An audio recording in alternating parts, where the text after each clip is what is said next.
സ്വാതിക്ക് സംഭവിച്ചത് വേറെ ഒരു ആക്സിഡന്റ് അല്ല, മർഡർ അറ്റംപ്റ്റാ. ഈ സമയം ഞാനും ഇവിടെയുണ്ട്. അവരുടെ ഷെയറിന്റെ 20% വാങ്ങുകയും ചെയ്തു. എല്ലാം കൂടി ചേർത്ത് വായന ഉണ്ടാവുന്നല്ലേ മോള് പറഞ്ഞു വരുന്നത്? അത് സ്വാഭാവികമല്ലേ മല്ലികാന്റി? ഞാൻ മനസ്സിൽ പോലും കാണാത്ത കാര്യങ്ങളാ സംഭവിച്ചതെല്ലാം. ഈ സമയം ഇങ്ങോട്ട് വരേണ്ടിയിരുന്നില്ല എന്ന് തോന്നിപ്പോവുക. സംശയിക്കുന്നവർക്ക് എന്തും പറയാം. സഞ്ജു ഇതുപോലൊരവസ്ഥയിലാണെന്നറിഞ്ഞാ മോള് വരില്ലേ? ഒരു പക്ഷേ ഞാൻ വന്നെന്നും വരും. പോലീസ് അന്വേഷിക്കുന്നുണ്ടല്ലോ, അവര് പ്രതിയെ കണ്ടെത്തട്ടെ. മംഗലശ്ശേരിക്കാരുമായി കടുത്ത ശത്രുതയുള്ള ആരും അത് ചെയ്തിരിക്കുന്നത്. അവർക്കത് ബോധ്യമായ കാര്യമാണ്. മോൾക്കതിൽ ഒരു പങ്കുമില്ലാന്ന് മംഗലശ്ശേരിക്കാർക്ക് അറിയാം. സഞ്ജു എന്നെ മനസ്സിലാക്കിയാൽ മതിയായിരുന്നു. പോലീസുകാരിൽ നിന്നും കിട്ടിയൊരു വിവരം ഞാൻ മോളോട് പറയാം. ആക്സിഡന്റ് നടന്ന ഉടൻ ഒരു സ്ത്രീ മംഗലശ്ശേരിയിലെ കാരണവരെ വിളിച്ചിരുന്നു. സഞ്ജു ഉൾപ്പെടെ ഓരോരുത്തരെയായി കൊല്ലുമെന്ന് ഭീഷണി മുഴക്കിയത്രേ. അവരാരാണെന്ന് കണ്ടെത്താൻ പോലീസിന് കഴിഞ്ഞിട്ടില്ല. ശരിക്കും നടന്നിരിക്കുന്നത് കുടുംബ വൈരാഗ്യമാ. സത്യമാണോ മല്ലികാന്റി പറയുന്നത്? അതേ മോളെ, മല്ലികാന്റിക്ക് വെറുതെ ഇരിക്കാൻ പറ്റില്ലല്ലോ. ഒരു വഴി തെളിഞ്ഞാ അത് തെളിച്ചുകൊണ്ട് പോണം. മംഗലശ്ശേരിക്കാർക്ക് നേരെയുള്ള ഈ ഭീഷണി അത് നിസ്സാരമല്ല. ഇതിൽ നിന്ന് സഞ്ജുവിനെ രക്ഷിക്കാൻ നമുക്കേ കഴിയൂ. അവനൊരു പോറൽ പോലും വരാൻ പാടില്ല. സഞ്ജു സഞ്ജനയ്ക്കുള്ളതാ. മോള് ചെന്ന് കിടക്ക്. ദേ, ഇനി ഇവിടെ നിൽക്കണ്ട. ശരി, good night aunty. Good night.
Swathi Mrityunjaya പൂജ.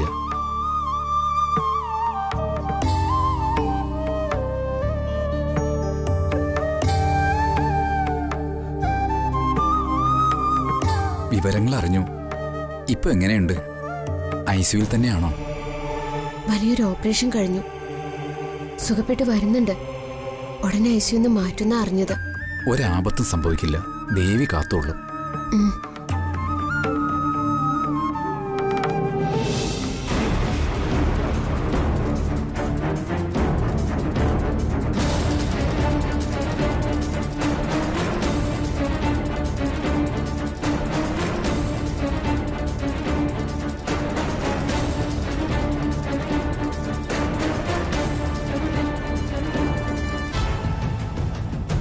അമ്മു ചേച്ചിക്കായി പൂജ ചെയ്യാൻ വന്നതാണല്ലേ?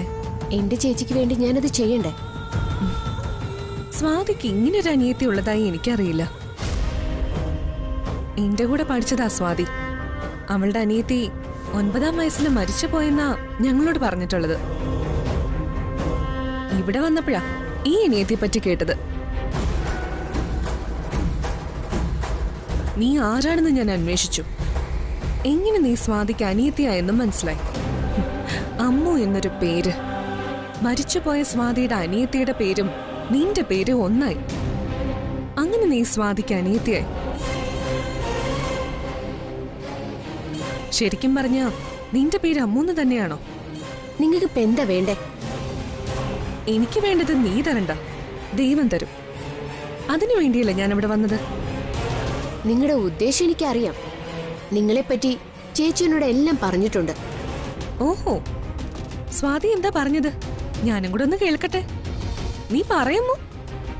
അത് ഞാൻ പറയാതെ തന്നെ നിങ്ങൾക്കറിയില്ലേ? എനിക്കങ്ങനെ ഒരു ഉദ്ദേശവും ഇല്ല. പിന്നെ ആഗ്രഹമുണ്ട്. അതുള്ളതുകൊണ്ടല്ലേ ദൈവത്തിന് മുന്നിൽ വരുന്നത്. നിങ്ങൾ ദേവിയോട് പ്രാർത്ഥിച്ചതൊന്നും ദേവി ചെവിക്കൊള്ളില്ല. അതെയോ? ദേവി നിന്റെ മാത്രം ദൈവമാണോ? അത് ഞാൻ അറിഞ്ഞിരുന്നില്ല. അപ്പോ എന്റെ ആഗ്രഹങ്ങള് നിന്നോട് പറഞ്ഞാ മതിയോ? പരിഹസിക്കണ്ട, എല്ലാം ദേവി അറിയുന്നുണ്ട്. എന്നിട്ട് എന്താ നിന്റെ ചേച്ചിയെ ദേവി കൈവിട്ടത്? നീ ദേവിയുടെ സ്വന്തം ആളെന്നല്ലേ പറഞ്ഞത്? എന്റെ സംശയത്തിന് നീ മറുപടി പറയാമോ? എന്റെ ചേച്ചിക്ക് ഒന്നും സംഭവിച്ചിട്ടില്ല. അത് സ്വപ്നം കണ്ട് നിങ്ങൾ ഇവിടെ നിൽക്കാൻ വേണ്ട. നിങ്ങളുടെ മോഹം നടക്കാനും പോകുന്നില്ല. നീ എന്നെ തെറ്റിദ്ധരിച്ച സംസാരിക്കുന്നത്. ഞാൻ ആരുടെ ശത്രുവല്ല. ആരും നശിച്ചു പോകാൻ പ്രാർത്ഥിക്കാറുമില്ല. എന്റെ പ്രാർത്ഥന എന്റെ നല്ലതിനു വേണ്ടിയാ. സ്വാതിക്കുണ്ടായ വിധിയിൽ എനിക്ക് വേദനയുണ്ട്. നീ കാണും മുൻപ് അവളെ കണ്ടതാ ഞാൻ. അവൾക്കൊരു ആക്സിഡന്റ് പറ്റി. മംഗലശ്ശേരിക്കാരോട് ശത്രുതയുള്ള ആരോ ചെയ്തതാ. അത് ഞാൻ പ്രാർത്ഥിച്ചിട്ടോ ആഗ്രഹിച്ചിട്ടോ ഒന്നും അല്ല. അത് അവളുടെ മാത്രം വിധിയെന്ന് കരുതാനേ പറ്റൂ. സ്വാതിയുടെ ഇപ്പോഴത്തെ അവസ്ഥയില് എനിക്ക് വേദനയുണ്ട്. ഇനി ഒരു കാലത്തും എഴുന്നേറ്റിരിക്കാനോ നടക്കാനോ കഴിയാത്ത നിലയിലായില്ലേ അവള്.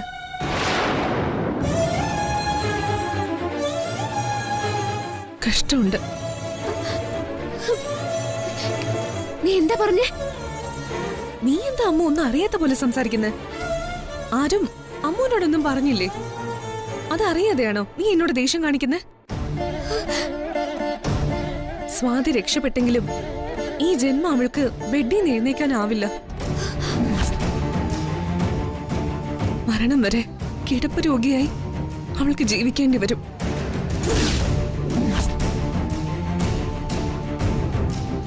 ഹോസ്പിറ്റലിൽ നിന്ന് അറിഞ്ഞ കാര്യങ്ങളാണ് ഞാൻ പറയുന്നത്.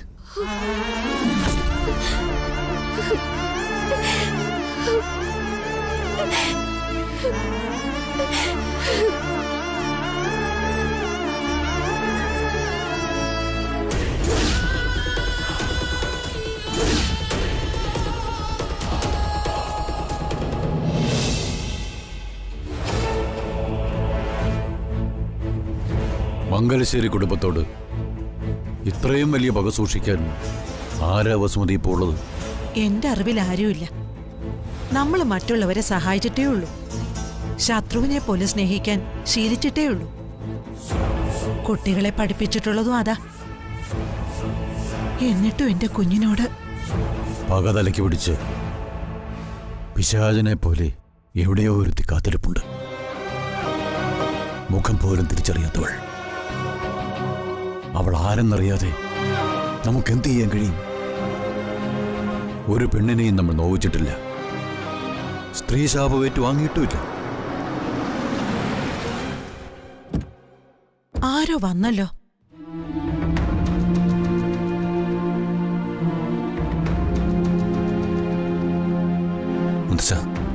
മോനെ, ശ്രീകുട്ടി നീ കണ്ടോ?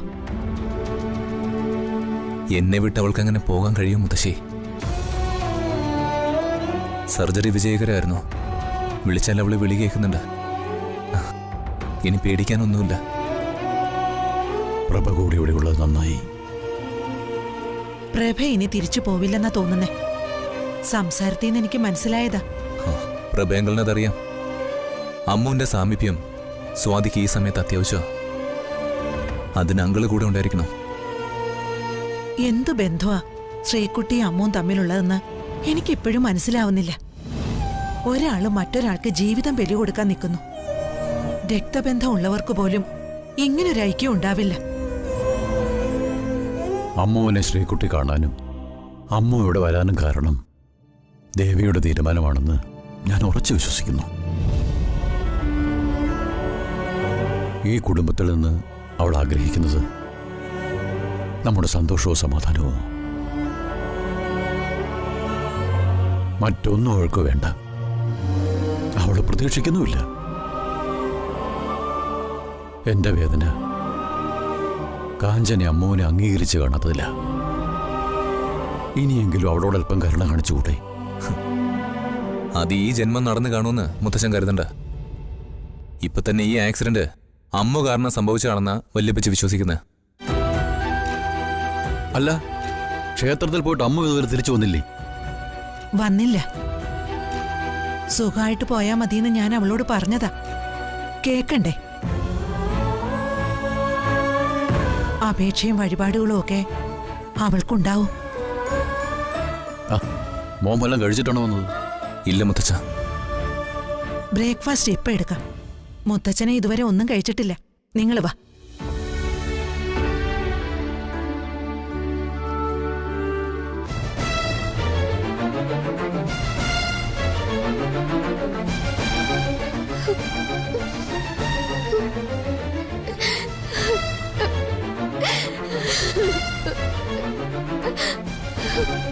എന്താ മോളെ, നീ എന്തിനാ കരയുന്നത്? അമ്മ എന്താ പറ്റിയത്?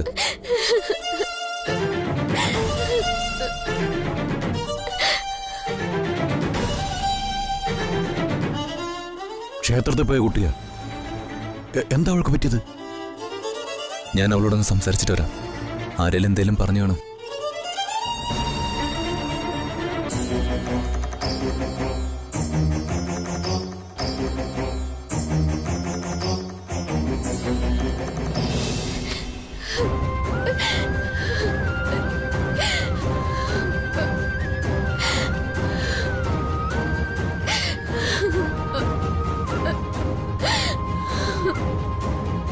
അമ്മോ, നീ എന്തിനാ കരഞ്ഞു വിളിച്ച് ഓടിയത്? ക്ഷേത്രത്തിലേക്കല്ലേ പോയത്? നിങ്ങൾ എല്ലാരും എന്നോട് പറഞ്ഞത് കള്ളായിരുന്നല്ലേ? സർജറി കഴിഞ്ഞ് ചേച്ചി സുഖപ്പെട്ട് വരാന്നല്ലേ നിങ്ങൾ പറഞ്ഞത്? അല്ലെന്നാരാ നിന്നോട് പറഞ്ഞത്? സഞ്ജന അവളാ എന്നോട് പറഞ്ഞത്. ചേച്ചിനെ ഒരിക്കലും പെടിയെന്ന് എഴുന്നേക്കില്ലാന്ന്. സത്യാണോ അവള് പറഞ്ഞത്? എന്റെ ചേച്ചി ഇനിയുള്ള കാലം മുഴുവനും ഒരു രോഗിയെ പോലെ കട്ടിലിൽ കിടക്കോ? അതാണോ എന്റെ ചേച്ചിയുടെ വിധി?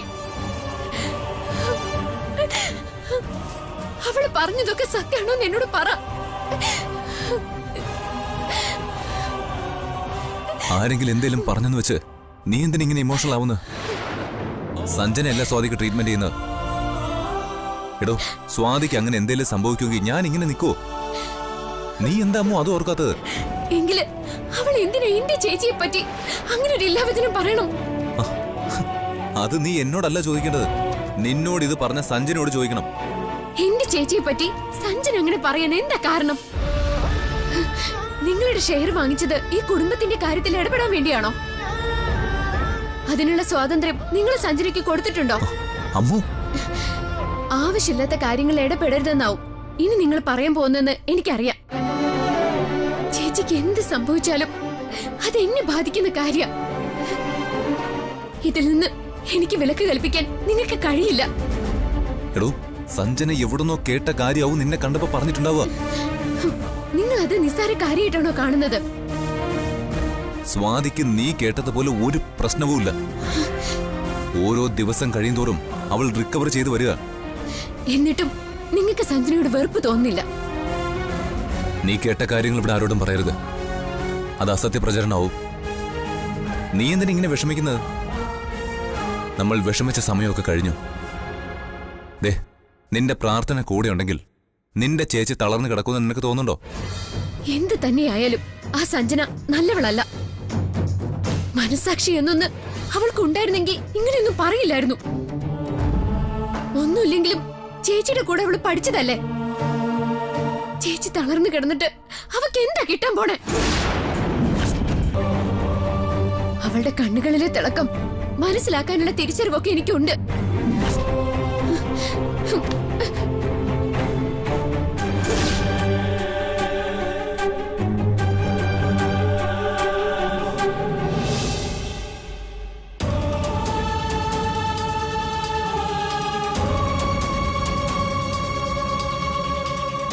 പ്രഭ വിഷമിക്കണ്ട. എത്രയും പെട്ടെന്ന് സ്വാതി നമുക്ക് റൂമിലേക്ക് മാറ്റാം. Thank you doctor. എന്താ പ്രഭേ?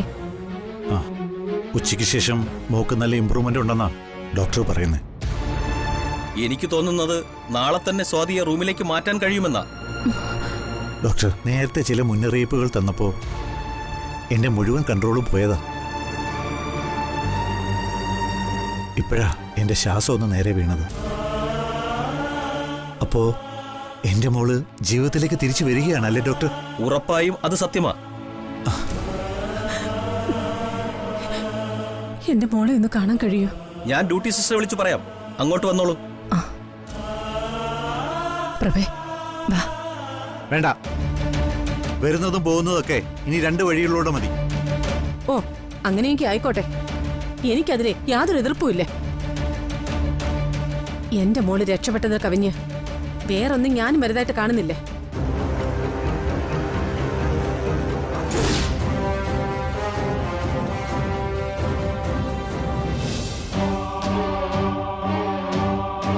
സ്വാതിയുടെ ഇപ്പോഴത്തെ അവസ്ഥയിൽ എനിക്ക് വേദനയുണ്ട്.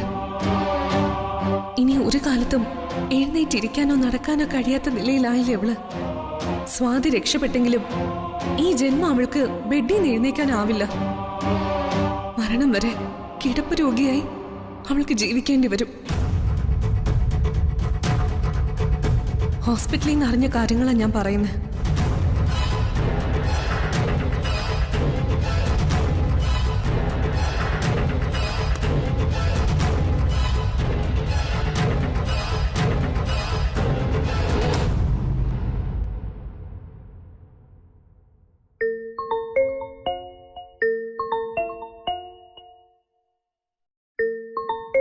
ആ മോളെ, അമ്മോ എന്നോട് കള്ളം പറയില്ല അച്ഛ. എന്റെ ചേച്ചിയുടെ ശരിക്കുള്ള അവസ്ഥ എന്താ അത് അച്ഛൻ എന്നോട് തുറന്ന് പറയണം. ചേച്ചി സുഖപ്പെട്ട് വരികയാണെന്ന് എന്നോട് ഇവിടെ എല്ലാരും പറയുന്നത്.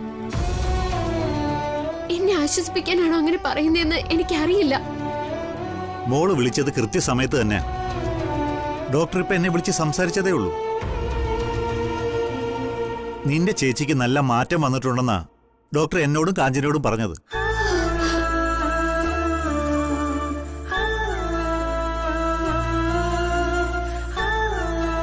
നാളെ ഇതിനേക്കാൾ നല്ല പുരോഗതിയാ ഡോക്ടർ പ്രതീക്ഷിക്കുന്നത്. ശ്രീകുട്ടിയെ ഐസിയുവിൽ നിന്നും റൂമിലേക്ക് മാറ്റുന്ന കാര്യവും ഡോക്ടർ സൂചിപ്പിച്ചു. മോളുടെ പ്രാർത്ഥന കൂടെ ഉണ്ടെങ്കിൽ നിന്റെ ചേച്ചിക്ക് ഒരു ആപത്തും വരില്ല. മോളുടെ വേദന എനിക്കറിയാം. മോൾ ഇങ്ങോട്ട് വരുന്നത് കാഞ്ചനയ്ക്ക് ഇഷ്ടമല്ലെന്ന് നിനക്കറിയാലോ. ഇവിടെ ഒരു ഒച്ചപ്പാട് ഉണ്ടാക്കട്ടാന്ന് കരുതിയാ നീ വീട്ടിൽ തന്നെ നിന്നാ മതിയെന്ന് ഞാൻ കരുതിയത്. പക്ഷേ നിങ്ങളെ വേർപിരിക്കാൻ കാഞ്ചനയെന്നല്ല ആര് വിചാരിച്ചാലും നടക്കില്ല. അച്ഛൻ നിനക്ക് ഉറപ്പ് തരിക, നിന്റെ ചേച്ചിയുടെ കൂടെ നീ ഉണ്ടാവും. യാദൃശ്യമായി ഒന്നിച്ചവരല്ല നിങ്ങളെന്ന് എനിക്കറിയാം. ഇന്നീ അച്ഛൻ മകൾ അകത്തുണ്ടെന്ന സമാധാനത്തിൽ ഇവിടെ നിൽക്കുന്നത് നീ കാരണമാ മോളെ. ഐസുവിൽ പോലും നീ അവൾക്ക് തുണയായിരുന്നു.